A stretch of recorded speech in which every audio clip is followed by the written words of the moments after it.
Today, I'm going to explain a film based on the real-life story of the youngest warrior of World War II called Soldier Boy.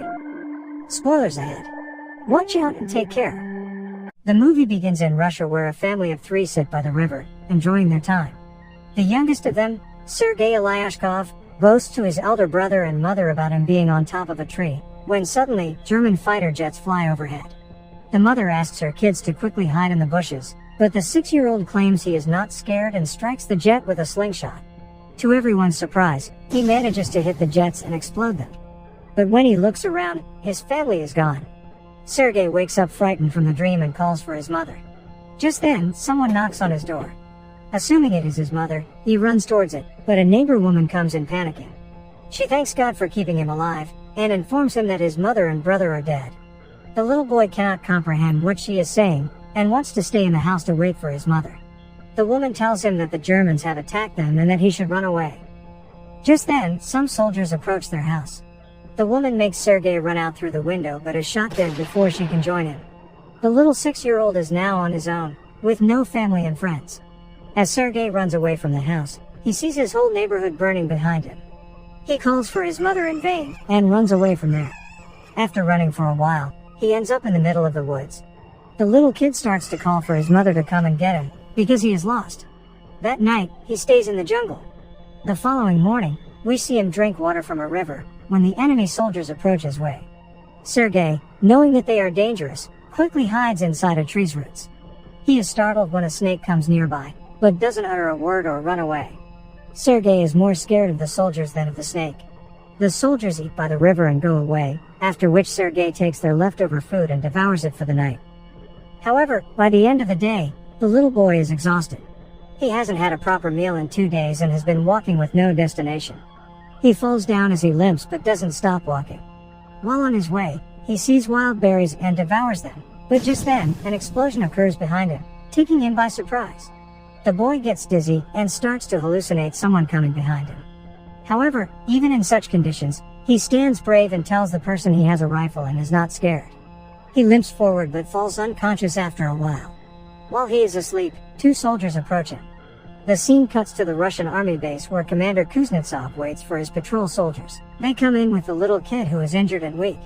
When the soldiers claim they are on his side, the little boy opens up and introduces himself. The soldiers laugh when the kid shakes his hand with the commander, suggesting he introduce himself too. The soldiers feel affectionate with the little kid, and circle him around. They make him drink water and feed him. Even the otherwise cold commander takes care of the kid. A nurse named Katya dresses Sergei's wounds, and is charmed by his personality too. The kid asks her to draw a tank on his wounds, because he wants to be a soldier when he grows up. Even the injured soldiers talk to the kid, and feel lighter. Sergei is fascinated with the commander's gun and his badge. The commander too answers all the little boy's questions, and lets him play with his honorary pistol after taking the bullets out. Sergei shows him the tank drawn on his stomach, and boasts about being a soldier himself. The boy is healing very quickly. The nurse Katya asks the commander to let the boy stay with the battalion, but he disagrees, claiming that it won't be safe. He wants to send Sergei to an orphanage. The soldiers spend all their free time with Sergei. He is visited by many throughout the day. They bring him food sent by their families from afar, and even let him play with their binoculars. One day, a soldier goes to the commander to ask him to let the boy stay with the battalion. The soldiers have grown a close connection with the kid, and think of him as their own. His presence takes the weight of war off their chest. However, the commander is adamant about sending the boy to the orphanage, for his own safety.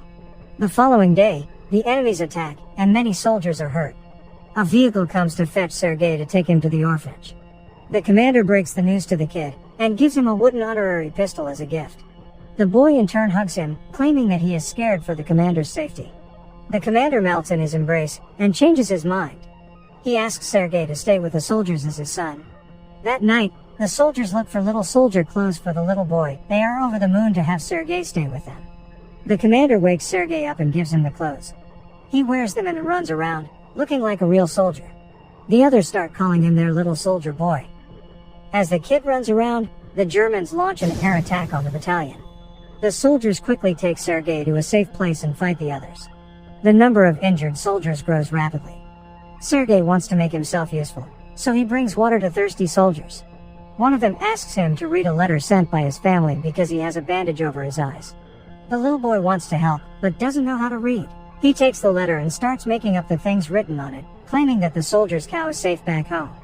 When the soldier says he doesn't have a cow, the others tell him to go along with the story and laugh.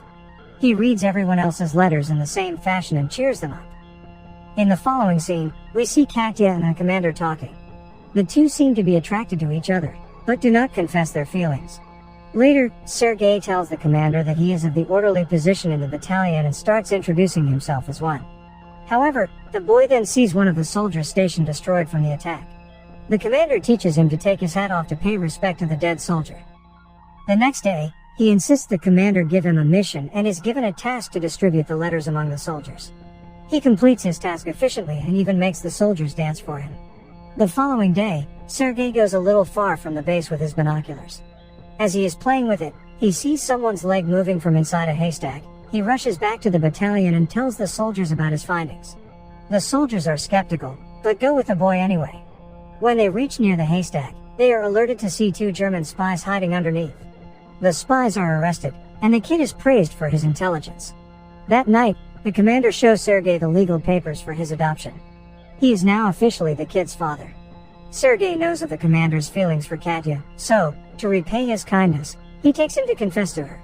But the two see her talking to a different man, and wrongfully assume she is interested in someone else. The base is attacked by the Germans again. This time, Sergei helps the soldiers with all his might, by supplying ammunition to the soldiers in the front line, but the soldiers there command him to go back to the shed because it is too dangerous outside. When he comes to the shed, he sees the commander and others panicking because the phone's connection with the colonel is lost. A soldier is sent to fix the broken wires. Sergei follows the soldier and sees he has been fatally wounded. He asks the dying soldier how he can fix the wires, and does it himself. The connection comes back and more troops are called. The 6-year-old saves everyone's life. Later, we see the commander and Katya talking by the river. The commander finally confesses his love for her and asks her to be Sergei's mother. Katya is over the moon, but before she can say anything, a soldier approaches them and gives the commander a letter, saying they have been dispatched from the base. The following day, all the soldiers leave for their new base along with Sergei. However, on their way, they come across a minefield that blows off some of their vehicles. The commander is hurt while the group's orderly, who Sergei was close with, dies in the explosion. He cries and hugs the commander. They carry the injured ones with them and continue their journey to their new base. When they finally reach the other base, they meet the commander's leader, the general. He too is impressed by the kid's ambition, and congratulates the commander for having such a smart kid. The following day, their division is awarded a guard's banner, and so is the boy. He promises to save his country when the general gives him his badge. One night, their base is attacked brutally, and the commander is trapped under the ruins. Sergei cries for his father and tries to save him. He calls the other soldiers, who finally bring the commander out. The next day, Sergei approaches an injured commander. His hands were hurt while trying to save the commander. The kid is now an inseparable part of the team. He doesn't have a family beside them, and moves wherever they go in the war. The movie ends as the regiment is seen moving to another base. A voice in the background narrates that he even took part in the Stalingrad battle, and reached Poland with the soldiers. He is currently known as the world's youngest soldier ever, and the legendary story of his bravery is now spread for the whole world to hear.